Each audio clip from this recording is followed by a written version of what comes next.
안녕하십니까. 바쁘신 와중에 귀한 시간 내주셔서 감사합니다. 저는 오늘 소재부품 기술개발 사업 설명회에서 사회를 맡은 소부장 총괄팀 주현정이라고 합니다. 오늘 진행하는 설명회는 지난 2월 4일 저희 아이테크 사이트에 공고된 소재부품 기술개발 사업 신규 지원 안내를 위한 사업 설명회입니다. 공고문은 아까 말씀드렸다시피 케이트 산업기술 R&D 정보 포털에서 확인을 하실 수 있고요. 오늘 올라가는 발표 자료 역시 같은 사이트에서 확인을 하실 수 있습니다. 금일 사업 설명회는 소재부품 기술 개발 사업 패키지형 그리고 이종기술 융합형 신규 과제 안내 이후 그리고 나서 이종기술 융합형 투자연계형 사업의 투자 심의 절차 그리고 기준을 안내하고 그 다음에 마지막으로 질의응답 시간을 갖도록 하겠습니다. 먼저 소재부품 기술개발 사업 신규 과제 안내의 경우 저희 케이트 소부장 총괄팀 이준석 박사님께서 진행을 해주실 예정이고요. 이후 이종기술 융합형 사업의 이제 투자 연계형 사업에서 투자 심의 관련 안내의 경우에는 투자기관 협의회의 차정석 팀장님께서 진행을 해주실 예정입니다. 본격적으로 저희 상기평 소부장 총괄팀 이준석 책임님의 소재부품 기술개발 사업 신규 사업 안내를 시작하도록 하겠습니다. 네, 한국산업기술평가 관련 소부장 총괄팀 이준석 책임연구원입니다. 일단은 저 이번에 2월 4일날 공고된 소재부품 기술개발 사업 공고에 대해서 그 내용에 대해서 안내를 드리겠습니다. 네, 일단은 목차는 크게 4개로 구성이 되어 있습니다. 첫 번째로 이제 지원 내용과 과제 유형에 대해서 간략하게 설명드리겠습니다. 사업 목적, 소재부품 기술개발 사업 목적은 제조 글로벌 경쟁력 제고를 위하여서 소재의 해외 의존도 완화, 기술 고도화 및 미래 시장 선점을 위한 소재부품 기술개발을 지원하고 있습니다. 그 지원 대상으로는 소재부품 장비 산업 경쟁력과 특별 조치법의 이제 시행령에 보면은 소재품 장비 업종 분야가 나와 있는데 이와 같이 표가 나와 있습니다. 이 표에 해당되는 업종 분야에 대해서 지원을 해드리고 있고, 패키지형 같은 경우는 소재부터 해서 수요 간의 전체 단위 기술에 걸쳐서 연계 가능한 기술 개발 지원하고 있습니다. 그리고 이종 기술 융합형 같은 경우는 2개 이상 이종 기술 결합 혹은 업종 연계 등에 대해서 단기간 산업 적용이 가능한 융복합 소재 부품 기술 개발에 지원을 해드리고 있습니다. 지원 방향으로는 패키지형 같은 경우는 총괄 및 세부 과제로 구성된 통합형이 및 병렬형 혹은 일반형 과제로 지원을 하고 있으며, 기술 개발 시작 단계부터 반드시 수요기업 참여를 의무화하고 있습니다. 이종 기술 융합형 같은 경우는 신뢰성 평가 기관 또는 수요기업 참여를 의무화하는 일반형 과제 형태로 지원하게 되게 됐습니다. 네, 내역 사별 지원 내용에 대해서 간단히 설명드리겠습니다. 일단은 패키지형 같은 경우는 지원 기간이 대체로 5년 이내로 되어 있고 1차 연도는 9개월 혹은 6개월 되어 있습니다. 이 위에 우측 상단에 보시면 표가 나와 있는데 9개월 과제 같은 경우는 올해 4월 1일부터 시작해서 12월 31일까지 되어 있고, 6개월 과제에 대해서는 7월 1일부터 시작해서 12월 31일로 구성이 연차를 구성하시면 되겠습니다. 나머지 2차 연도 이후로부터는 12개월씩 계산하시면 되겠습니다. 이종 기술 융합형 같은 경우도 지금 투자연계형 같은 경우 3년 이내, 1차 연도는 6개월로 하게 됐고 6억 원 이내로 신청을 하시면 되겠습니다. 이어달리기는 4년 이내로 지원하고 있고 1차 연도는 9개월로 되어 있습니다. 그 사업비에 대해서는 이어달리기는 RFP와 다르기 때문에 RFP를 참고로 해주시면 되겠습니다.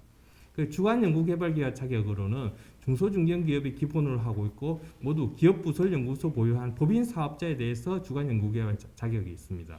그런데 패키지형 같은 경우는 RFP 상에서 대기업 비영리기관 가능으로 된 과제에 대해서는 예외로 합니다. 공동연구개발기관 자격으로 보시면은 모든 제한이 없습니다.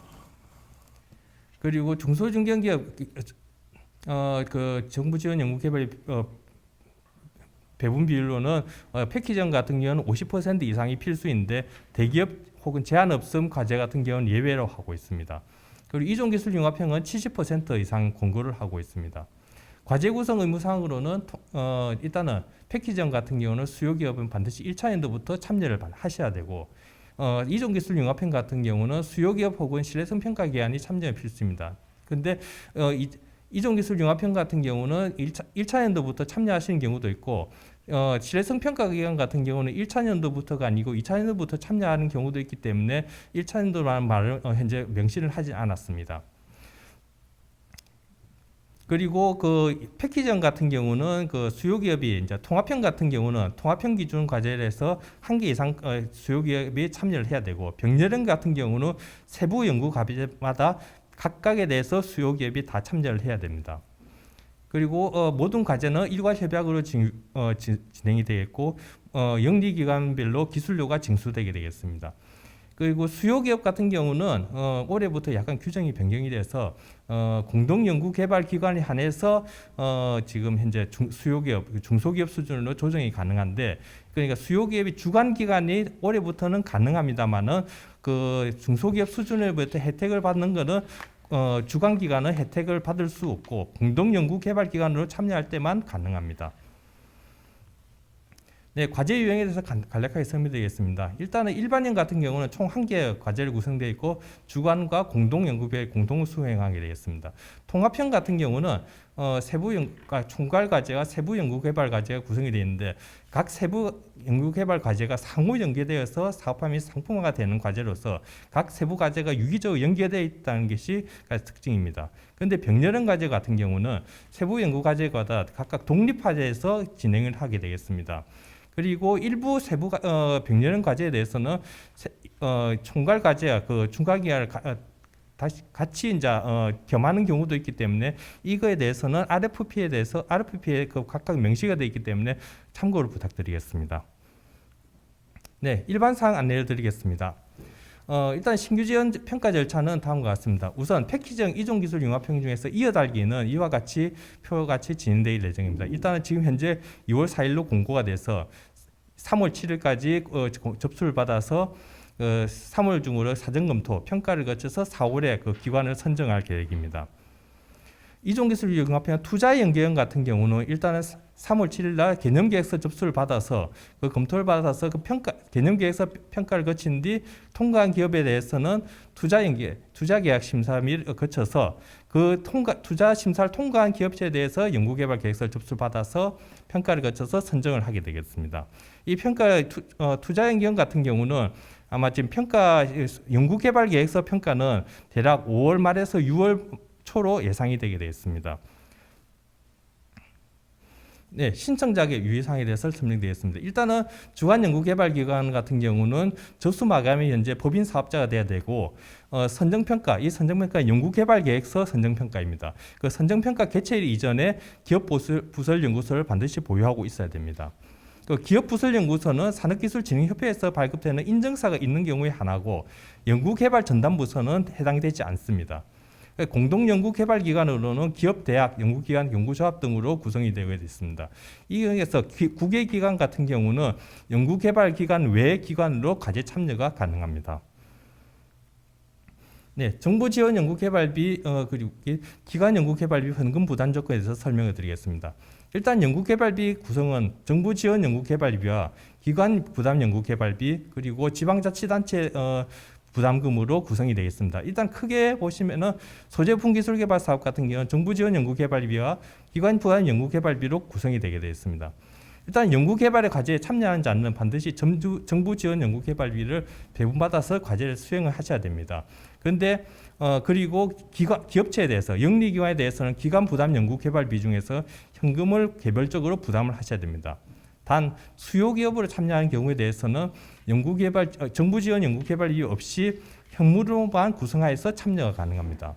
그리고 연구개발비 구성 시 각각의 혜택이 또 주어져 있는데 챌린지 트랙, 대형 통합형, 서비스형, 국제공동연구, 그리고 코로나19 관련 그리고 핵심 전략기술 각종 유리한 조건들이 있습니다. 이런 유리한 조건 중에서 각 한 개에 대해서 그러니까 유리한 딱 하나에 대해서만 적용이 가능하고 중복으로는 적용이 되지 않습니다. 연구개발기관별 정부 지원 연구개발비 지원 비율에 대해서 설명을 드리겠습니다.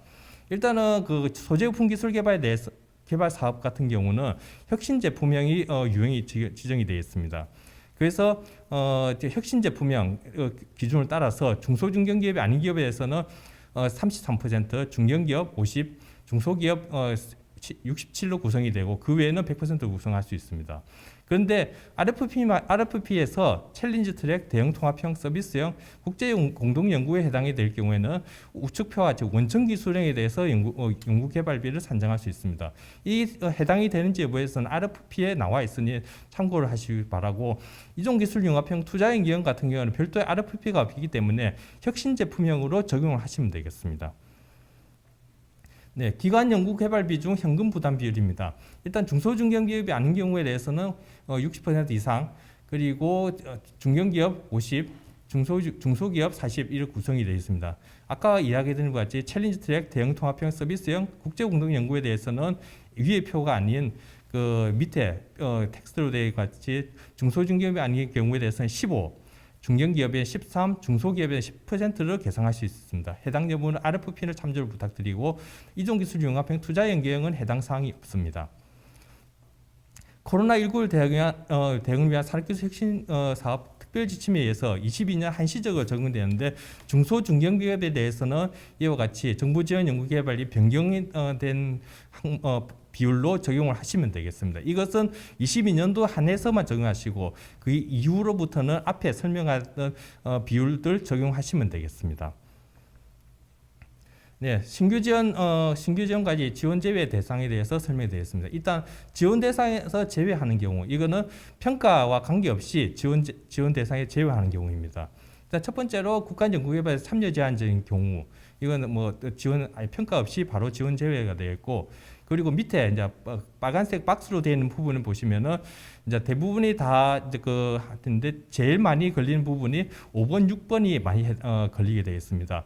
일단은 그 부채 비율이 연속 500% 이상 경우, 그리고 유동 비율이 연속 50% 이하인 경우에 대해서는 지원 제외하게 되는데, 혹시나 기술 신용 평가 등급을 이제 혹시 그 보셔서 BBB 이상인 경우에 대해서는 이와 같은 이 그 5번 항목을 적용하지 않으니까, 혹시 거기 만약 이게 해당이 되더라도 기술 신용 평가 등기 혹시 좋으시면은 그 5번 항목은 면제가 될 수 있으니 이 점 유의하시기 바랍니다. 그리고 6번에 그 자본 전액 잠식도 있는데, 자본 전액 잠식이 되는 경우는 사실 뭐 최근 회계년도, 직전 연도 회계년도 말에 대해서 자본 전액 잠식인 경우에 대해서는 지원 제외하겠습니다. 자본 전액 잠식의 경우에 대해서는 기술 신용 평가 등급과는 관계없이 자본 잠식이면 무조건 지원 제외가 되겠습니다. 여기서 일단 5번에 보시면은 그 두 개 회계년도 말이에요. 회계년도에 대해서 이제 이야기가 나오는데, 일단은 그 재무제표가 만약에 21년도가 안 나와 있으면은 지금 19, 20년도 재무제표를 보시고 판단을 하게 되었고, 만약에 21년도 재무제표가 나와 있으면은 21년도 재무제표를 보아서 이 여부를 판단하게 되겠습니다. 네, 지원 대상에 제외하는 경우 또 두 번째입니다. 그리 보시면은 주간 연구개발기관이 그 산업통상자원부 소관 국가연구개발자재수에서 이와 같이 밑에 정상기업 그러니까 중견기업 같은 경우는 5개 초과, 중소기업 같은 3개 이상 된 경우에 대해서는 지원 제외가 되게 되어 있습니다. 일단은 그 여기에 대해서는 지금 일단은 정상기업에 대해서 정의하고, 한계기업 같은 경우 오른쪽 한계기업은 그 이종기술 융합형 투자 연계형에 대해서 해당이 되는 항목입니다. 그리고 연구개발과제 주간 연구개발기관이 세계 회계년도 말 결산재무제표상 이자 보상 비율이 연속 1 미만인 경우에 대해서 한계기업인데, 이 경우에 대해서는 지원 제외를 하게 되겠습니다. 특히 패키지형하고 이종기술 융합형 이어달리기에 대해서는 주간 연구개발기관이 한계기업인 경우 평가와 관계없이 지원 제외가 되겠습니다. 단 이종기술 융합형 중에서 투자 연계형 같은 경우는 주간 연구개발이 한계기업이더라도 지원 제외 처리를 하지 않습니다. 그리고 여기서 이제 주요 내용에 재무제표라는 내용이 나오는데, 재무제표 기준은 일단은 그 종속회사에 있는 기업은 별도 재무제표, 종속회사가 없는 경우는 개별 재무제표를 말합니다. 그런데 혹시 연결 재무제표 같은 경우는 저희 쪽에서는 인정을 하지 않고 있습니다. 그리고 선정평가에서 일단은 그 재무제표를 재무상황을 통과하더라도 협약할 당시에 21년 재무제표가 나오면서 지원 대상에서 제외하는 경우에 해당이 되면은 협약을 하지 않고 그 과제는 지원 제외 처리를 하게 되겠습니다. 예, 그리고 지원 대상에서 제외할 수 있는 경우입니다. 이 앞에 차이점은 지원 대상에 될 수 있는 거는 일단은 일단 해당이 된다 하더라도 평가위원회에서 이 여부를 확인하여서 검토한 뒤에 지원 대상 제외 여부를 판별하게 되겠습니다. 일단 항목은 여러 가지가 되겠고, 일단은 지금 세 번째, 네 번째 수요 기업이 연구개발에 참여하지 않는 경우와 그리고 대형 통합형 과제에 대해서 연구개발기관 5개 이상이 미참여하는 경우에서는 지원 제외를 하고 있는데, 이 여부는 이제 평가위원회에서 판단을 하여서 결정을 하게 되었습니다. 그리고 맨 마지막으로 연구개발 투자 연계에 대해서 해당이 되는데, 연구개발 계획서 평가 대상에 지원 대상이라 하더라도 정당한 사유 없이 투자 계약이 이행되지 않는 경우에 대해서는 지원 대상에서 제외하게 되겠습니다. 네, 평가 절차 및 기준에 대해서 설명이 되어 있습니다. 일단 먼저 개념계획서. 개념계획서는 이종기술 융합형에서 투자연계형에 대해서만 해당이 되겠습니다. 투자연계형에 대해서는 이와 같은 개념계획서 평가를 거치게 되는데, 평가 항목으로는 목표 및 필요성, 기술 특성, 개발 전략, 기대 성과로 구성이 되어 있습니다. 이와 같이 구성이 된 평가에서 평가 점수가 70점 이상이 되는 경우에 대해서는 투자 심사 대상으로 하고, 70점 미만에 대해서는 투자 심사 비대상으로 하고 있습니다. 그런데 산업기술 분류표 소분류 기준으로 해서 개념계획서가 4건 이하로 접수가 되면 개념계획서 평가를 생략할 수 있습니다. 네, 연구개발계획서는 평가 기준은 다음과 같습니다. 일단 패키지형과 이종기술 융합형으로 나눠져 있고, 패키지형 기술성 및 개발 능력은 모두 다 동일하지만은 패키지형 같은 경우는 경제성 및 사업성에 대해서 평가를 하고 있고, 이종기술 융합형 같은 경우에 대해서는 경제성 및 사업화 가능성에 대해서 평가 항목이 차이점이 좀 약간 있습니다. 그 세부 항목은 오른쪽 표와 같습니다. 네, 연구개발계획서 평가 기준은 이와 같이 구성이 되어 있고, 일단은 종합평점이 70점 이상인 과제는 지원 가능 연구개발 과제, 그리고 70점 미만인 경우에는 지원 제외로 분류하겠습니다. 통합형 같은 경우는 총괄 연구 과제가 지원 제외되거나 세부 연구 과제 중에서 1개 이상이라도 지원 제외가 되면은 그 과제는 전체가 지원 제외가 되겠습니다. 그런데 병렬형 같은 경우는 총괄 연구 개발 과제가 지원 제외되거나 세부 연구 개발 과제 중 일부 과제가 지원 제외되는 경우에 대해서는 그 심의를 거쳐서 지원 제외 여부를 판별하게 되겠습니다. 일단은 70점 이상의 연구 개발 과제 등에서도 해당 분야 예산 범위가 초과하는 경우에 대해서는 평가 점수가 높은 순위에 따라서 우선 지원되고, 그 밑에 순위에 대해서는 지원 대상에서 제외하고 있습니다. 만약에 그 최고점이 동일한 경우에 대해서는 일단 기술성, 사업화 및 경제성, 가점 항목순으로서 우선 순위가 높은 항목 점수가 높은 과제를 우선 선정하게 되겠습니다. 네, 그 다음으로 신청 방법에 대해서 설명되어 있습니다. 일단은 저희들 이 소재분기술개발 사업 공고는 저희 홈페이지 산업기술 R&D 정보 포털 itech.kte.re.kr에서 확인을 할 수 있습니다. 여기서 그 관련 공고문 및 서류 양식을 전부 다 다운로드를 현재 가능하십니다.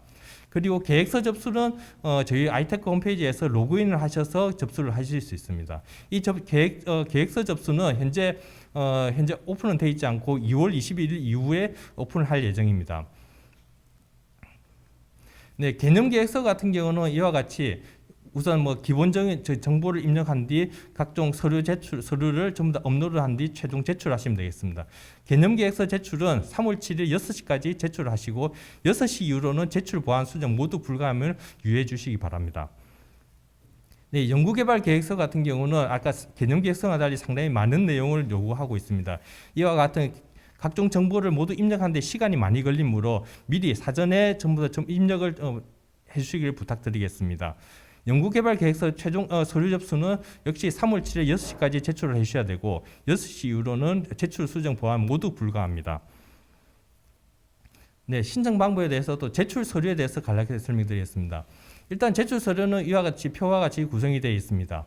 대부분 다 작년하고 동일하지만은 일단 그 재무제표 같은 경우는 사실 작년 같은 경우는 별도 스캔해서 올리셨지만 올해부터는 온라인 재무정보 시스템으로 제출을 해주시면 되겠습니다. 만약에 온라인 재무정보 시스템을 활용하지 않는 기관에 대해서는 과제 접수 후에 그 과제 담당자가 정해지면 별도 안내를 요청을 드릴 예정입니다. 네, 연구개발 계획서는 이와 같이 상당히 제출 서류가 많고, 역시 재무제표는 이제 온라인 재무제표 시스템, 재무정보 시스템으로 해서 제출을 해주시면 되겠습니다. 네, 신청 방법 유의사항에 대해서 간략하게 설명되어 있습니다. 일단은 그 대체로 뭐 그 당일날 접수 마감일 당일은 상당히 장애 그 서버가 상당히 과부하가 걸릴 확률이 높기 때문에 미리 사전에 접수를 요청드리고, 그리고 그 일단은 과제 연구 책임자가 반드시 입력 제출을 해주셔야 되겠습니다. 그리고 통합형 연구 개발 과제 같은 경우는 총괄 연구 개발 과제가 모든 세부 연구 개발 과제가 모두 다 제출을 완료하셔야 됩니다. 그리고 R&D 샌드박스를 이용하시고자 하는 경우에 대해서는 전산 접수 시 반드시 R&D 샌드박스를 동시에 신청을 해 주셔야 됩니다. 별도로 신청은 받지 않고 있습니다. 그리고 제일 중요한 것은 결국 아까 설명을 드렸겠지만은 6시에 접수 시스템이 폐쇄가 되기 때문에 6시 이전에 모든 서류를 제출하고 제출을 완료를 해 주셔야 됩니다. 그 제출 완료에 대해서만 저희들은 과제 접수를 하게 되겠습니다. 네, 유의사항에 대해 설명드리겠습니다. 일단 R&D 샌드박스입니다. R&D 샌드박스는 일단 우수 연구개발 기관에 대해서 규제를 일괄 면제하여서 연구 자율성을 대폭 부여하는 것을 운영합니다. R&D 샌드박스를 신청하시려면 일단 접수 시에 샌드박스를 동시에 신청해 주시기 바랍니다. 그리고 일자리 창출을 위한 청년 채용 의무화입니다. 일단 청년 채용 일자리 창출을 위해서 참여 기업들이 총 수행 기간 동안 지원받는 총 정부 출연금의 5억 원당 한 명씩 반드시 채용을 하셔야 됩니다. 그래서 1차 연도에 한 명을 우선 채용하고 5억 원이 초과할 때마다 한 명씩 추가로 채용을 하셔야 됩니다. 그래서 그 기업 그 채용은 그러니까 각 참여 기업들이 서로 협의를 하셔서 어느 기업이 각각 나눠서 할 건지 아니면은 한 기업에서 모두 다 채용하실 건지는 협의를 하시기 바랍니다. 네, 기타 사항으로서 이제 수요기업 참여가 있습니다. 수요기업 같은 경우는 반드시 연구개발기관에서 과제에 참여를 해야 됩니다. 그 참여는 수요기업 확약서를 제출하고 연구개발기관으로 전산 입력을 완료해야 됩니다. 만약 이 두 개 중에 하나라도 하지 않으면 지원 대상에서 제외될 수 있습니다. 그리고 연구개발 과제평가단에서 그 신청한 수요기업이 아니라고 판단이 될 경우에는 지원 대상에 제외될 수가 있습니다. 근데 신뢰성 평가, 특히 이종기술 융합평가 같은 경우는 신뢰성 평가 기관이 있는데 신뢰성 평가 기관은 수요기업 확약서 제출 대상이 아닙니다.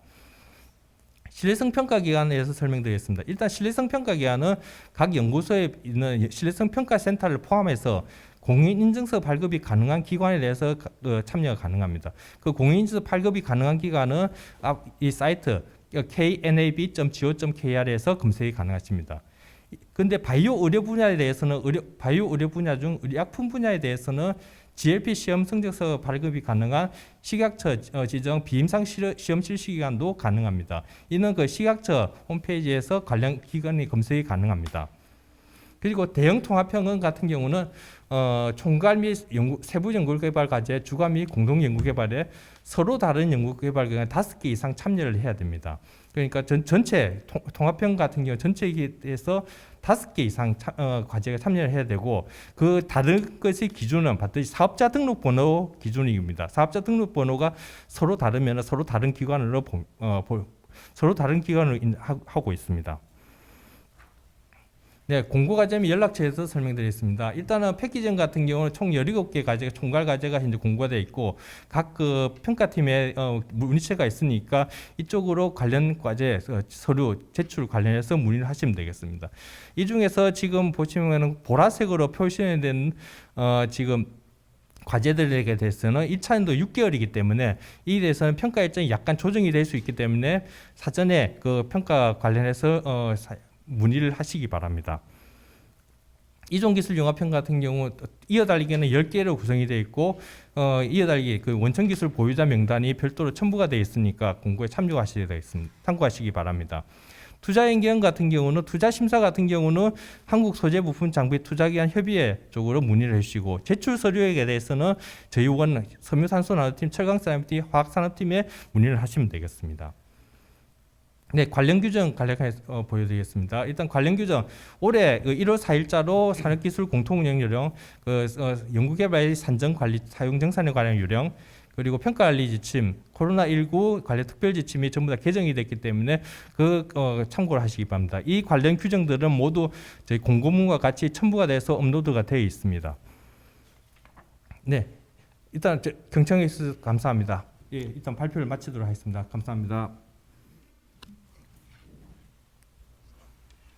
네. 지금까지 소부장 총괄팀 이준석 박사님이었습니다. 초반에 소리가 잘 안 들려셨다는 분들이 계시는 것 같아서 다시 한번 말씀을 드리는데 저희 이번 설명의 순서는 지금 이준석 박사님이 진행해주신 소재부품 기술개발 사업 중에 패키지형 그리고 이종기술 융합형에 대한 설명을 마쳤고요. 이후 이종기술 융합형 사업 중에서 또 투자 연계형 사업에 대한 투자 심사 절차 및 기준 안내를 하고 그리고 마지막 시간에 질의응답을 따로 받을 테니 참고 부탁드립니다. 네, 그럼 차정석 팀장님께서 다음 설명 진행해 주시겠습니다. 예, 안녕하십니까. 한국소재부품장비투자기관협의회 차정석이라고 합니다. 오늘 제가 발표드리게 될 내용은 지난 2월 4일 금요일날 공고된 소재부품 기술개발 사업 2종 기술 융합형 중에서 이제 투자 연계형과 관련된 내용이고요. 그 중에서 투자 심사 절차 및 기준에 대해서 말씀드릴 수 있도록 하겠습니다. 오늘 발표는 간단히 저희 기관 소개부터 먼저 드리고요. 그 다음에 이어서 사업 개요와 아울러 본격적으로 투자 심사에 대해서 말씀드리도록 하겠습니다. 예, 저희 한국소재부품장비투자기관협의회는 지난 2001년도에 소재부품 특별법에 근거해서 설립되었고요. 올해로서 한 21년째 맞이를 하고 있습니다. 저희는 그 기관 명칭에서 알 수 있다시피 투자기관, 벤처 캐피탈이라든지 은행, 증권사와 같은 이런 다양한 투자 기관들의 협의체로 보시면 될 것 같고요. 소부장 분야에 있어서 민간 투자와 관련된 그런 사업들을 산업통상자원부로부터 위탁받아서 수행을 하고 있습니다. 저희 기관의 주요 업무는 투자 연계형 기술 개발 사업과 관련된 그런 내용들 하고요. 그 다음에 기업들의 투자 유치를 지원하는 그런 업무를 주로 하면서 전략적 기술 확보와 같은 해외 M&A와 관련된 지원 사업들도 수행을 하고 있고요. 아울러 FDI와 같은 해외 투자 유치와 같은 업무도 병행해서 수행하고 있습니다. 저희 지난 2001년에 설립된 이후로 다양한 산업부 위탁 사업들을 수행해 오고 있는데요. 그 내용들은 그 자료에 나와 있는 내용을 참조해 주시면 되겠습니다. 저희가 그 기관 자체가 그 투자 기관들의 협의체다 보니까 저는 다양한 투자 기관들이 회원사로 체제로 운영이 되어 있습니다. 그래서 여기 그림을 보시면 창투사라든지 신기술 금융사, 은행 등을 중심으로 한 전문 투자 기관들이 저희 회원사로 되어 있고요. 현재는 한 158개 투자 기관들이 현재 회원사로 참여를 하고 있습니다. 따라서 웬만한 금융과 관련된 투자 기관들은 저희 투자기관 협의회 회원사에 포섭되어 있다라고 보시면 되겠습니다. 다음은 사업 개요입니다. 투자 연계형 기술 개발 사업의 가장 큰 특징이라고 한다면은 기존의 그 R&D 사업들은 R&D 전담 기관의 기술성 평가에 의해서 기업의 선정과 탈락 여부가 결정되는 게 대부분의 사업이었습니다.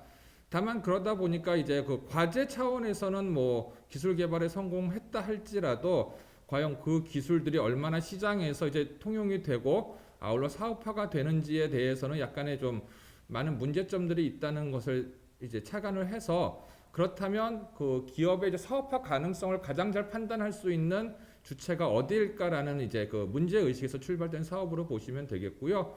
그렇다면 그 투자 기관들은 자기의 돈을 직접 기업에 투입을 해서 그 투자 수익을 목적으로 하는 기관들인데 그 투자 기관들이 선택한 기업이라면은 적어도 사업화 측면에서는 보다 더 다른 기업들보다는 사업화 가능성이 높지 않을까라는 생각에서 착안된 사업이고요. 따라서 민간 투자 기관의 투자를 그 R&D 사업에 접목시킴으로써 사업화 성공 가능성을 높여서 정부 지원 사업의 효율성을 재고자 하는 게 이 사업의 주요한 특징이라고 하겠습니다. 그래서 그림을 보시면 대부분의 R&D 사업들은 산업부와 유망 기업과 그다음에 R&D 전담 기관인 산업기술평가관리원 이 체제로 구성되는 게 대부분의 사업들이고요. 다만 이제 투자 연계형 사업에 대해서는 저희 기관이 더 들어감으로써 이제 투자라고 하는 일종의 사업성 평가 기능이 추가된 그런 사업으로 보시면 되겠습니다. 이 표가 사실은 오늘 말씀드리게 되는 이제 가장 핵심적인 내용이라고 할 수 있겠습니다. 먼저 우리 소재부품 기술개발 사업 2종 기술 융합형 중에서 이제 투자 연계형에 대한 내용이고요. 지원 자격으로는 아까 이준석 책임이 말씀하셨지만 기업 부설 연구소를 보유한 법인 사업자이고 민간 투자 기관과 신주 형태로 투자 계약 체결이 가능한 기업이어야 합니다. 다만 여기서 기업 부설 연구소는 신청 개념 계획서 신청할 때 바로 필요한 건 아니고요. 늦어도 이제 그 연구 개발 계획서 제출 이전까지는 기업 부설 연구소가 있으면 되는 거고요. 법인 사업자는 다만 이제 그 접수 마감일까지 개념 계획서 접수 마감일까지 이제 법인 사업자로 이제 등록이 된 그런 기업이 지원 가능하다고 보시면 되겠습니다. 특히 지난해와 달리 투자 연계형 사업에 한해서는 그 한 개 기업도 지원이 가능하게 올해 좀 문호를 넓혔습니다. 그 이유는 이제 요 투자 연계형 사업은 민간 투자 기관의 사업성 검증이라고 하는 평가 기능이 추가가 되기 때문에 그러한 민간 투자 기관의 이런 선택을 이제 존중한다는 취지에서 투자 연계형 사업에 대해서는 이제 한 개 기업에 속하는 기업이라 할지라도 지원이 가능하게 되었다는 점 올해 좀 특이하게 달라진 점으로 보시면 되겠습니다. 다음으로는 지원 대상입니다. 패키지형 같은 경우는 이제 품목 지정 형태로 나온 반면에 소재부품 기술개발 사업 2종 기술 융합형 중에서 투자 연계형은 이제 그 기업이 자유롭게 제안하는 자유 공모 형태로 진행되고 되어 있고요. 소부장 기술 분야뿐만 아니라 의료 바이오 분야도 소부장의 영역에 해당한다면은 요 사업에 지원 가능하다라고 보시면 되겠습니다. 요 사업 같은 경우는 연차별 10억 원 이내를 3년 이내 지원되는 사업이고요. 다만 1차 연도는 이제 하반기 협약이 예정되어 있기 때문에 1차 연도는 6억 원 이내가 되겠습니다. 따라서 최대로 기업이 신청 가능한 금액은 3년에 1차 연도 6억 원, 2차 연도, 3차 연도 각 10억씩 해서 3년에 26억 원이 기업이 지원할 수 있는 최대 그 정부 출연금 규모라고 보시면 되겠습니다. 지원 유형은 그 신뢰성 평가 기관 또는 수요 기업 테스트 중 한 개를 반드시 선택을 해야 되고요. 그 둘 중에 하나에 해당하는 기관들이 반드시 공동 연구 개발 기관으로 필수적으로 참여를 해야만 합니다. 이 사업 같은 경우 이제 투자를 이제 매칭이 되어야 이제 연구 개발 계획서 평가를 받을 수 있는 자격이 주어지는데요. 반드시 신주 형태의 보통주 또는 우선주 형태의 투자 계약만 유효하게 인정이 되고요. 전환사채 10이라고 하는데 전환사채는 지난 2017년부터 인정이 되지 않고 있습니다. 기업들이 많이 물어보시는 질문이 일종의 구주 같은 구주 거래와 관련된 그런 계약도 인정이 되느냐라고 물어오시는 기업들이 많은데요. 그거는 인정이 안 되고 반드시 그 신주 형태, 제3자 배정, 유상증자 형식의 신주 형태의 투자 계약만 유효하게 인정이 되고요. 우선주 같은 경우는 뭐 전환상환 우선주, RCPS라고 하는 그런 유형도 당연히 인정이 되고 기타 뭐 전환 우선주, 상환 우선주 유형에 관계없이 우선주는 모두 다 신주 형태의 투자 계약이라면 다 인정이 된다는 점 또 유념해 주시면 되겠습니다. 아까 제가 그 기업의 맥스로 신청할 수 있는 금액이 3년에 26억 원이라고 말씀드렸는데요. 정부 출연금 대비 투자 이제 비율은 신청하시는 총 정부 출연금의 30% 이상은 반드시 이제 투자 유치를 하셔야 됩니다.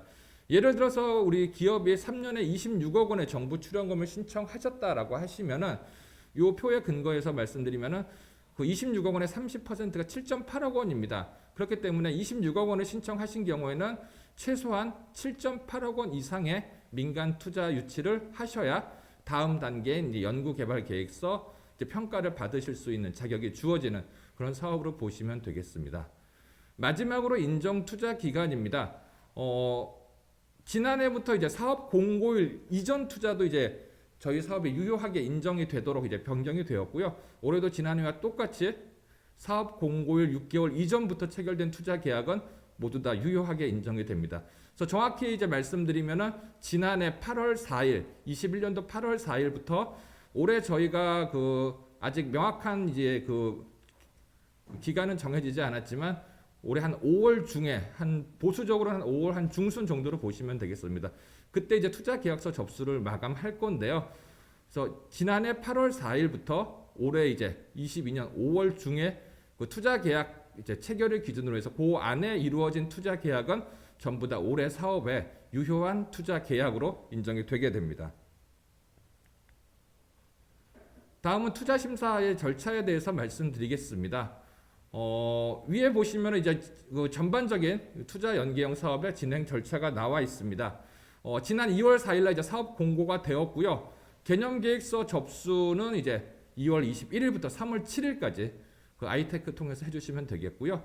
그 개념 계획서를 평가를 통해서 그 통과한 기업들이 저희 쪽으로 이제 명단이 이제 통보가 되면은 그 기업들이 이제 5월 중순까지 이제 투자 유치와 관련된 제반 활동들을 진행을 하게 됩니다. 저희 기관에서 이제 주요하게 역할을 그 투자 심사 단계에서 역할을 하게 되겠고요. 저희 기관 차원에서 이제 그 개념 계획서 평가를 통과한 기업들 대상으로 해서 투자 심사 신청을 받고요. 아울러 그 기업들 대상으로 해서 이제 저희 회원사 투자 기관 대상으로 해서 투자 설명회라든지 투자 상담회 이런 것들을 이제 개최를 함으로써 기업들이 좀 원활하게 투자 유치를 받을 수 있게끔 지원을 하게 되고요.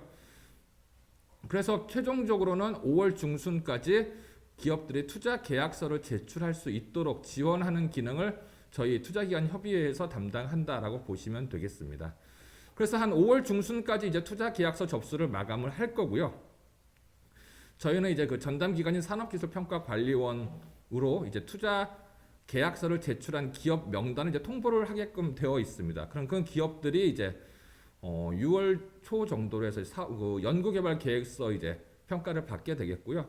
그 평가를 통과한 기업들이 이제 최종 기술개발 사업자로 확정이 되게 되고 그 기업들이 이제 6월 또는 7월 중에 이제 협약 체결해서 지원을 받는 그런 프로세스로 보시면 되겠습니다. 기업들 같은 경우는 이제 저희 협의회 전담자가 한 명씩 배정이 돼가지고요. 그 기업들의 전반적인 투자와 관련된 가이드 역할을 수행하니까 일단은 개념 계획서 잘 접수를 하시고요. 그 통과된 기업들은 제가 별도로 투자 심사와 관련된 제반 절차들을 온라인, 오프라인을 통해 다시 한번 자세히 설명드리는 기회를 갖도록 하겠습니다.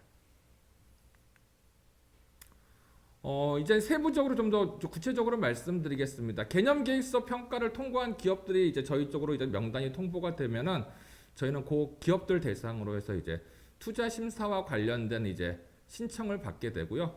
지난해부터 저희가 이제 키티아 노블레스라고 하는 이제 온라인 투자 유치 플랫폼 활용해가지고 모든 이제 서류 접수를 이제 온라인화 시켰습니다. 그래서 온라인 상으로 우리 기업들의 그런 기업 정보라든지 이런 세부 자료들을 이제 업로드 해주시면 되겠고요. 요 투자 심사 신청과 동시에 저희 협의회 전담자를 통해서 기업과의 1대1 이제 사전 면담을 실시해서 기업들의 이제 투자와 관련해서 어떠한 도움이 필요하고 어떠한 단계에 있는지 이런 것들 제가 전반적으로 파악을 하게 되니까 일단은 저희 그 전담자를 활용하셔가지고 투자 심사와 관련된 제반 가이드를 받을 수 있다는 점 잘 알아두시면 되겠습니다. 아울러 저희가 이제 그 저희 회원사 대상으로 해서 투자 설명회를 개최를 합니다. IR이라고 하고요. 일단은 개념 계획서 평가 결과가 아마 3월 중순 정도에 저희 쪽으로 넘어올 거라고 예상을 하고요. 저희가 일단은 투자 계약서 접수 마감이 한 5월 중순 정도로 이제 예상을 하고 있기 때문에 이와 올해 이제 그 시기적으로 봤을 때 한 3월 말 정도에 이제 투자 설명회를 개최를 할 예정이고요. 최근 이제 코로나 상황이 좀 더 심각해지고 있어서 아직 확정되지는 않았으나 저희가 이제 온라인 또는 오프라인 이제 두 가지 형식 중에서 이제 코로나 상황 이제 감안해서 투자 설명회를 개최할 수 있도록 하겠고요. 구체적인 이제 진행 이제 시기라든지 방법 같은 경우는 저희가 아직 3월 중에 다시 한번 자세히 기업들 대상으로 해서 안내를 드리도록 하겠습니다. 그러면 이제 본격적으로 우리 기업과 이제 투자자 간의 이제 투자 협상이 이루어지게 되겠는데요. 일단 인정 투자 기간은 반드시 저희 투자기관 협의회 회원사에 한해서 이제 이루어진 투자만 유효하게 인정이 됩니다. 저희가 아까 그 서두에 말씀드렸다시피 현재 한 158개 정도 이제 회원사를 지금 보유를 하고 있습니다. 그래서 현재 투자 협상을 혹시 진행하고 계신다는 했을 경우에 그 회원 그 투자 기관이 저희 이제 투자기관 협의회 회원사인지 반드시 저희 쪽으로 연락을 주셔가지고 그거 한번 반드시 체크를 해주셔야 되고요. 여기서 중요한 것은 현재 회원사이면 문제는 없고요. 다만 현재 회원사가 아니라 하더라도 우리가 5월 중에 이제 투자계약서 접수 마감하는 시점에 맞춰서 그 기관이 그 투자 기관이 저희 회원사로 이제 신규로 입회를 해주시면 되기 때문에 현재 뭐 회원사면은 큰 문제 없고 또한 현재 회원사가 아니더라도 투자계약서 제출 시점에 맞춰서 회원사 입회를 진행해 주심으로써 본 사업에 참여할 수 있기 때문에 뭐 투자기관이 회원사가 아닌데 어떻게 해야 돼요? 이런 문제는 회원사 입회를 통해서 자연적으로 해소될 수 있다라고 생각을 하고 있습니다. 또한 특이한 점은 저희가 그 전문 투자 기관을 통한 투자도 인정이 되지만 수요 기업과 같은 일반 기업을 통한 이른바 전략적 투자 SI 투자도 인정이 됩니다. 그래서 저희가 통상 지난해 이제 저희가 45개 기업을 최종 선정을 했는데 그 중에서 한 3-4개 정도 기업은 이제 전문 투자 기관이 아닌 일반 기업을 통한 전략적 투자 유치를 통해서 선정이 된 사례도 있으니까 투자 이제 대상을 반드시 뭐 전문 투자 기관에 한정하실 필요 없이 우리 회사와 이제 사업적 연관성 있는 파트너 기업이라든지 그 기업들을 통한 투자 유치도 하나의 가능성으로 생각을 해주시면 되겠습니다. 밑에 나와 있는 표는 이제 투자 협상과 관련된 유의 사항입니다. 일반적으로 이제 투자 계약이라는 것이 사적 이제 계약이기 때문에 자유롭게 되는 게 일반적인데 다만 요 저희 투자 연계형 사업에 참여하는 투자 계약은 정부 출연금 이제 지급과 관련된 투자 계약이다 보니까 여타의 그 자유로운 투자 계약에 비해서 우리 사업 규정에서 이제 정하고 있는 일부 좀 제약적인 요건들이 있습니다. 그래서 기본적으로 담보 제공 당연히 금지되게 돼 있습니다. 다만 이제 대표이사 또는 최대 주주에 한해서 연대 입보는 가능한 그렇게 좀 제재를 풀어놨고요. 기타 투자금 상환 금지 기간이라든지 또는 투자계약 변경 양도 시 이제 저희 사전 승인을 받을 것 반드시 요구하고 있고요. 그리고 장래 매각 제한 같은 경우는 현재 그 우리 사업에 참여하는 기업이 상장사인 경우에만 해당이 됩니다. 그래서 현재 상장사인 경우는 이제 투자 이제 유치 이후 1년간은 그 투자 기간이 그 투자 지분을 이제 장래에 매각할 수 없게끔 그렇게 제한을 해두고 있고요. 현재 상장사가 아닌 경우는 뭐 투자 계약 이후에 상장을 했다 하더라도 자유롭게 장래에 매각할 수 있으니까 그 점은 좀 구분해서 좀 이해를 해주시면 될 것 같고요. 기타 뭐 투자금 별도 계좌 관리라든지 투자금 사용 용도와 같은 경우는 이제 일반적으로 이제 누가 보더라도 명백히 좀 뭐 정도에 어긋난 그런 내용들에 한해서 저희가 제안을 하고 있기 때문에 자세한 내용은 요 이제 표를 참조를 해주시고 아울러 저희 사업 공고문에 이제 부침 11로 해서 투자 심사와 관련된 이제 제반 내용들 좀 상세하게 정리된 그런 부침 자료를 공고문에 같이 이제 수록이 되어 있습니다. 그래서 요 PT 자료와 아울러 그 공고문에 이제 첨부되어 있는 부침 11 자료를 참조를 하시면은 좀 사업 이제 진행하실 때 많은 도움이 될 수 있을 것 같습니다. 그리고 저희가 아까 말씀드렸다시피 한 5월 중에 이제 투자 계약서 접수 마감을 할 거고요.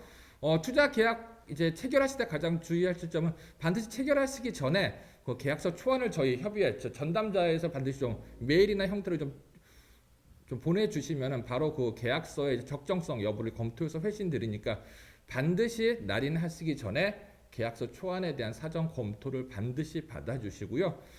저희가 또 그 지난해 8월 4일 이후에 체결된 기투자권도 이제 유효하게 인정이 되다 보니까 이미 이제 투자 계약이 완료된 기투자권 같은 경우는 저희가 그 변경 계약서 양식이라고 해가지고 저희가 부침 10일에 사업 계획서 상에 그 투자 계약서 상에 반드시 명시되어야 하는 문구들을 저희가 하나의 그 샘플 형태로 넣어 놓았습니다. 그래서 그 투자 계약 변경 투자 계약서를 추가로 작성하셔서 원 투자 계약서와 같이 저희 사이트에 업로드 해주시면 되겠습니다.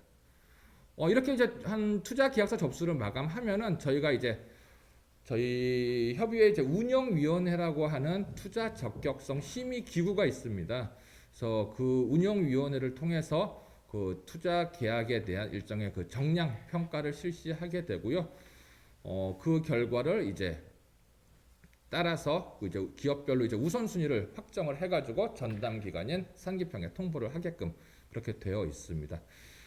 밑에 나와 있는 표는 이제 그 정량 평가와 관련된 그 기준이고요. 표를 보시면은 기본적으로 다다익선입니다. 그래서 투자 유치 금액이 높을수록 점수가 높고요. 또 신청하는 정부 출연금 대비해서 상대적인 비율이 높으면 점수가 높고, 또 투자 계약을 체결하는 투자 기간 수가 많으면 점수가 높기 때문에 이 표는 다다익선이면 좋다라는 식으로 이해해 주시면 될 것 같습니다. 저희가 한 5월 중순까지 해서 투자 계약서 접수를 마감할 거고요. 다만 투자 계약서 접수 마감과 또 투자 계약 이행은 조금 다른 의미입니다. 그래서 5월 중까지 투자 계약서 접수를 마감해 주시면 되고, 투자 계약 이행은 이제 우리 그 연구개발 계획서 평가 마치고 이제 최종 기업이 선정이 확정이 되면은 우리가 그 기업들 대상으로 해서 통상 한 2주에서 3주간에 걸쳐서 투자 계약을 이행해 주세요 하고 이제 정식 안내 드릴 거고요. 그렇기 때문에 투자 계약 이행이 뭐 먼저 되면 당연히 뭐 상관없고, 다만 일정은 저희가 이제 6월 중에 안내해 드릴 투자 계약 이행 이제 기간 이런 걸 안내해 드릴 때 그 제시된 기간 내에 반드시 투자 계약 이행이 완료가 되어야 이제 최종 협약을 맺을 수 있기 때문에 투자 계약서 접수는 5월 중순까지라고 보시면 되고, 투자 계약 이행은 한 6월 중순, 뭐 늦으면 6월 말 정도까지는 투자 계약이 이행이 될 수 있게끔 투자 계약서라든지 아니면 투자 기관과 협의 시에 그러한 스케줄을 반드시 좀 공유를 하셔가지고 우리 협약 맺는데 차질이 없게끔 해주시면 되겠습니다. 아울러 저희가 협약을 상기평 이제 그과 기업 간의 그 별도의 그 사업 협약 외에 저희 기관과 저희 협의회와 이제 사후관리 지원 계약이라는 걸 일종의 협약을 체결을 하게 됩니다. 그렇게 되면은 이제 저희는 그 기업들 대상으로 해서 연 2회 이제 기업 실사를 통해서 우리 회사가 투자금을 적정하게 관리하고 있는지 그런 여부들을 저희가 전문 이제 회계 기관을 통해서 이제 실사를 하게 되니까 그러한 내용들도 있다는 점 참고로 봐주시면 되겠습니다.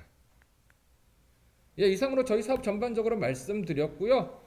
아무쪼록 올해 사업에 좀 많은 관심과 참여 부탁드리겠습니다. 그럼 이상 발표를 마치겠습니다. 감사합니다.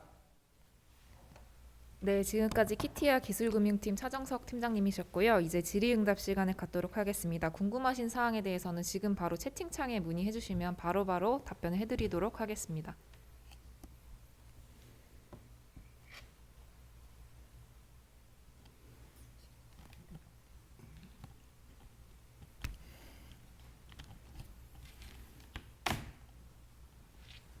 네, 일단 그 질의를 해주신 분에 대해서 간략하게 답변을 드리겠습니다.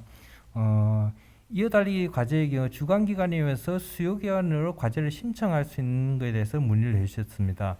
아까 그 설명드린 것 같이 주관기관에서 수요기업으로 신청은 가능하십니다. 단지 그 수요기업의 경우 그 중소기업 수준의 그 정부 출연금 계상 및 민간 그러니까 기관 부담금 현금 부담 혜택을 받지는 못하십니다. 참여는 그러니까 신청은 가능하십니다. 그리고 신뢰성 평가 기간은 3차년도에 이제 포함시키는 경우 이 부분인데 일단 아까 이야기 드린 것 같이 신뢰성 평가 기간 같은 경우는 지금 반드시 1차년도 할 필요는 없습니다만은 그 시점에 계획상으로는 어떤 신뢰성 평가 기관이 참여해야 되는지는 전부 다 연구개발 계획서에 명시가 돼야 됩니다. 그래서 신뢰성 평가 기관은 실질적으로 어떤 기관이 참여할지는 결정을 하셔야 되고, 실질적으로 그 정부 출연금이 계상을 하시는 것은 3차년도에 포함을 하시면 되겠습니다. 그리고 저희 그 키티아 회원사가 아닐 경우 회원사 가입 비용에 대해서 문의를 주셨습니다. 현재 저희 회원사가 아닌 경우는 이제 아까 말씀드린 대로 투자 계약서 접수 마감일이 5월 중순까지 해서 저희 회원사로 신규 입회를 진행해 주시면 되고요. 그렇게 5월 중순까지 회원사 입회를 하실 때 이제 바로 비용이 발생하는 건 아니고요. 그때까지는 서류적으로만 이제 회원사 입회를 진행해 주시면 되고, 이제 최종적으로 우리 기업이 이제 연구개발 계획서 평가를 통과를 해서 최종 이제 지원 대상으로 확정되는 경우에 한해서 저희가 이제 그 투자 기간 새로 이제 입회한 투자 기간 대상으로 해서 이제 회비를 징수를 하게 되고요. 회원 유형은 이제 가입 유형에 따라서 이제 신규의 경우에는 정회원으로 할 수도 있고 아니면 투자 회원으로 할 수 있고, 이게 그 선택 가능성은 두 가지입니다. 정회원 같은 경우는 연간 일정액의 금액을 내고 이제 저희가 주관하는 다양한 투자 연계형 사업에 이제 건수 제한 없이 참여를 할 수 있는 거고요. 투자 회원 같은 경우는 이제 요 투자건 단발성으로 한해서 이제 회원 유형이 인정되는 그런 유형으로 보시면 되겠습니다. 따라서 신규 정회원으로 입회하시는 경우에는 입회비 1,000만 원, 그다음에 연회비 2,000만 원에서 3,000만 원의 비용이 최초로 발생되고요. 다만 그렇게 1년간의 이제 회원 자격 기간이 유지가 되면서 추후에는 이제 그 기업이 이제 갱신을 하게 되는 경우도 있고요. 갱신을 하게 되지 않는 경우도 있고요. 그 1년 후의 선택은 우리 이제 투자 기관이 이제 판단하셔서 결정하면 되게 돼 있습니다. 그래서 정회원 같은 경우는 그렇게 비용이 발생하고요. 투자 회원 같은 경우는 이제 투자 금액의 2% 비용이 발생이 됩니다. 다만 이제 최소 1,000만 원, 최대 3,000만 원 저희 캡을 씌워놨기 때문에 투자 1,000만 원과 3,000만 원 범위 내에서 투자 금액의 2%에 해당하는 금액을 이제 회비를 단발성으로 내시면 된다라고 보시면 되겠습니다. 그래서 중요한 거는 이게 최종 선정이 확정된 경우에 한해서 이제 회비가 발생하는 거니까 5월 중순까지 이제 회원사 서류적으로 입회할 때는 회비가 발생하지 않고요. 기타 회비와 관련된 내용은 저희가 최종 확정이 우리 기업이 투자한 기업이 최종 확정이 되면은 저희가 개별적으로 공문 형태로 돼서 다시 안내를 해드리니까 그렇게 해서 이해를 해주시면 되겠습니다. 그 청년 의무 채용 관련해서 질문을 주셨습니다. 청년 의무 채용 기준에서 비영리 기관은 제외하셨는데 비영리 기관은 제외가 되게 되겠습니다. 그리고 청년 의무 채용은 그 기업체 영리 기관에 대해서 계산을 하시면 되겠고 영리 기관이 각 그 기업체가 여러 개 차면 그 각 기업체가 받는 금액 전부 합산을 해서 5억 원 다 한 명씩 채용을 하시면 되겠습니다. 그리고 최소 평생 인건비 비중이 38%인데 38%는 지금 올해도 38% 그대로 적용하게 되겠습니다. 그리고 해외 기업 참여 시 재무제표 제출 관련 문의를 해주셨는데 해외 기업 중에서 국내 범위에 있는 경우에 대해서는 또 재무제표가 나오기 때문에 제출을 해주셔야 되겠습니다. 이어달리기 같은 경우는 수요 기업이 1차년도부터 반드시 참여를 해야 되는지 문의를 해주셨는데 이어달리기 그 수요 기업 같은 경우는 사실 그 지금 일단은 지금 아까 설명했듯이 이종기술융합평가 같은 경우는 그 수요 기업 그러니까 신뢰성 평가 기관이 참여를 해야 되는데 1차년도 참여는 지금 그러니까 어떤 기업이 참여하실 그 계획에 대해서는 반드시 연구개발 계획서를 명시를 해주셔야 되고 실질적으로 사업비를 그러니까 정부 출연 연구비를 지급받는 것은 2000년도 이후부터 가능하십니다. 그리고 이어달리기 과제 경우에 대해서 중소중견기업이 70% 이상 배분을 받아야 된다고 하는데 이건 꼭 지켜주셔야 됩니다. 다음 이제 투자 연계형 관련해서 이미 투자를 받아도 모든 투자 심사 과정을 거쳐야 되나요? 또한 이미 투자를 받았다면 투자 심사 과정에서 추가 투자를 못 받아도 그 다음 단계로 넘어갈 수 있나요? 대해서 답변 드리겠습니다. 이미 투자를 받았다라고 하시면은 아까 저희 투자 심사와 관련된 전반적인 과정 중에서 IR과 관련된 그런 활동을 굳이 진행하지 않으셔도 이미 투자된 내용이 있기 때문에 그거 생략해서 진행할 수 있고요. 다만 이제 투자 심사 신청과 관련된 이런 전반적인 행정적인 절차들은 반드시 좀 투자를 받았다 하더라도 정해진 기일 내에 그 서류 업로드라든지 이런 것들은 반드시 진행을 해주셔야 되고요. 기본적으로 중요한 것은 투자 심사에서 중요한 것은 결국은 5월 이제 중순 정도까지 저희가 이제 자세한 기일은 이제 나중에 확정해서 안내를 드리겠습니다만 5월 중순까지 저희 쪽으로 이제 적격 투자 계약서를 제출을 하는 게 중요하기 때문에 이미 투자를 받았다고 한다면 IR과 같은 이제 투자 유치에 필요한 그런 활동은 필요 없지만 서류 업로드라든지 투자 계약서 제출과 같은 일반적인 행정적인 절차들은 반드시 정해진 기일 내에 저희 쪽으로 업로드를 해주셔야 다음 단계로 진행할 수 있게 되고요. 또 이미 투자를 받았다면서 우리가 예를 들어서 아까 저희가 최소 투자 매칭 조건이 신청 정부 출연금의 30% 이상이라고 했잖아요. 그래서 그 요건에만 부합을 한다면은 굳이 추가 투자를 받지 않더라도 투자 적격성을 통과할 수 있는 기본 자격 조건은 충족할 수 있다라고 보시면 되겠습니다.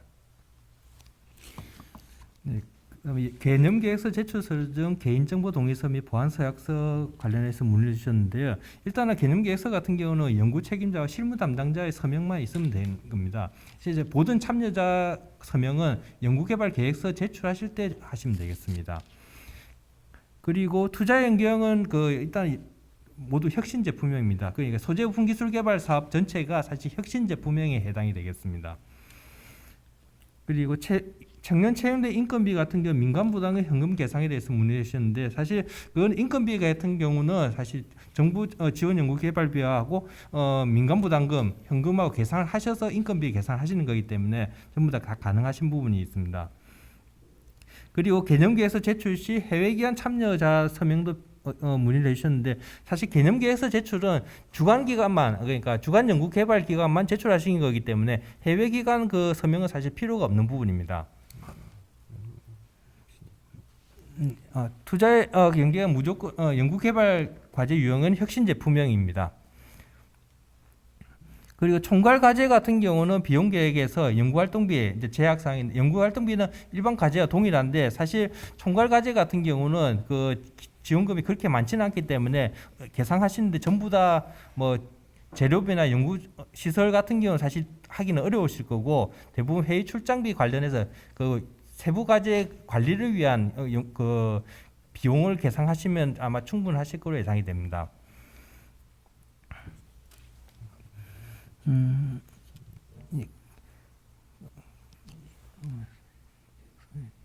투자 연계형에서 신뢰성 평가 기한 수요기업 테스트 유형 중 하나를 선택하시고 공동 연구 개발에 참여를 하는 부분인데 그 신뢰성 평가 기관과 수요기업 테스트 이거 둘 중에 하나를 만족하시면 되겠습니다. 그러니까 신뢰성 평가 기관이 참여하거나 아니면 수요기업이 참여를 해서 수행하시면 되겠습니다. 둘 다 하면 좋겠지만 사실 둘 다 하기는 연구개발비가 그렇게 충분하지는 않을 거로 예상이 됩니다. 해외기관 참여자는 서명이 있어야 하나요? 개념계획서 제출 시 해외 기관이라고 문의를 해주셨는데 사실 주관 기관 같은 경우는 국내 기관에 한정이 되어 있기 때문에 사실 그 해외 기관 참여자는 이 서명 자체는 현재 개념계획서 단계에서는 필요가 없습니다. 이거는 제가 그다음에 투자 연계형 관련해 이미 투자 계약이 되었다면 사후 관리 지원 계약책이 필요한가요? 질문 주셨는데요. 제가 아까 말씀드렸다시피 투자 계약을 받았다 하더라도 투자 심사 신청이라든지 그다음에 투자 계약서 접수 그다음에 이제 최종 선정 이후에 사후 관리 지원 계약과 같은 전반적인 행정적인 프로세스들은 반드시 정해진 기일 내 정해진 요건에 맞추어서 진행을 해주셔야 됩니다. 예, 다음으로 기술 기여도 같은 경우는 최저 비율 별도로 최저 비율은 정해져 있지는 않습니다. 그리고 유의사항에 수요기업은 확약서를 제출하고 연구개발기관으로 전산입력을 완료해야 되는데 전산입력 완료는 이제 그 수요기업이 그 기업이 저희 전산 시스템에 전부 다 등록이 되어 있어야 된다는 것을 의미합니다. 연구수당은 지금 보시면 간접비가 아니고 직접비로 되어 있을 겁니다.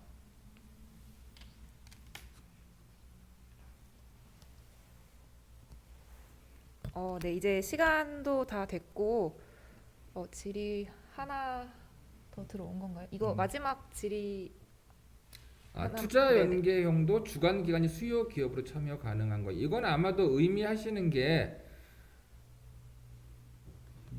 주관 기관이 수요 기업으로 참여 가능. 이건 어떤 의미로 해석을 해야 될까요? 이거는 일단은 아까 설명드린 것 같이 그 주관기관이 중소중견기업이고 그 수요기업이 이제 만약에 주관기관이 수요기업이 가능은 한데 이제 실제로 그 기술개발 내용에서 어떤 수요기업의 역할이 동시에 전부 다 배분이 되어 있어야 할 겁니다. 여기에 대해서는 기술개발 분야마다 다르기 때문에 사실 이제 주관기관 같은 경우는 직접적으로 수요기업이 하는 경우는 없었고 대부분 다 신뢰성 평가기관이나 대부분이 신뢰성 평가기관을 같이 참여를 하는 그런 경우가 있고 자동차나 뭐 이런 주력 산업 분야에 대해서는 수요기업이 같이 참여하는 경우도 있습니다. 그런데 이제 참여는 주관기관이 수요기업 참여는 가능하나 그 실질적으로 선정 여부는 이제 별개의 문제이기 때문에 이 점 유의하시기 바랍니다.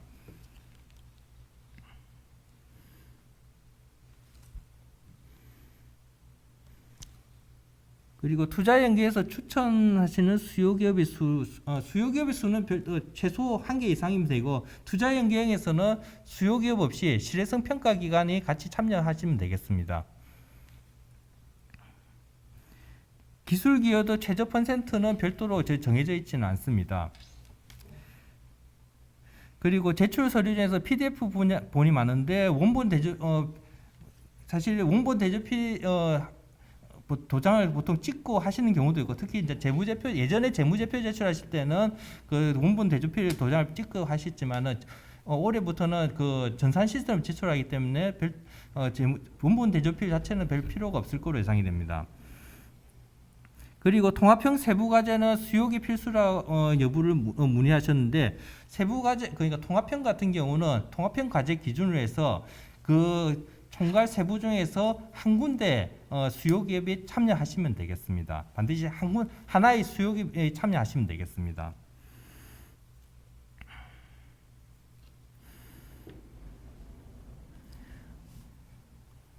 그 다음에 대학 중점 소부장 산학협력 사업 관련 문의를 하셨는데, 사실 이 부분에 대해서는 현재 아직까지는 계획은 없고, 현재 향후 이제 그 과제 기획 분야에서 이제 그 필요성 인정이 되면은 그 과제 기획을 하게 돼 있고, 현재로서는 공고는 예정돼 있지 않습니다.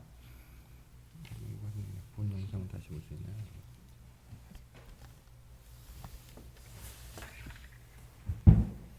네. 마지막으로 이제 본 영상 다시 볼 수 있냐고 하셨는데, 이거 이번 주 금요일에 저희 지금 케이트 유튜브 채널에 그대로 업로드할 예정이고요. 지금 왔다 갔다 한 질의응답도 같이 게시판에 죄송합니다. 그 질의응답의 경우에는 저희 아이테크 사이트에 또 올릴 예정이니까 참고 부탁드립니다. 지금 이제 시간도 다 됐고 질의도 다 마감이 된 것 같아서 이 정도로 해서 저희 마무리하겠고요. 공고 관련 추가 질의는 저희 케이트 콜센터 1544-6633으로 전화를 주셔도 되고, 공고문에 과제별로 기재된 이제 담당 부서가 있습니다. 그쪽으로 전화 주셔도 질의응답이 가능하고요. 아까 말씀드렸다시피 영상은 금주 금요일에 유튜브에 올라갈 예정이고, 왔다 갔다 했던 질의응답 역시 저희 아이테크 사이트의 게시판에 올릴 예정입니다. 네, 이상으로 저희 사업 설명회를 마치겠습니다. 감사합니다.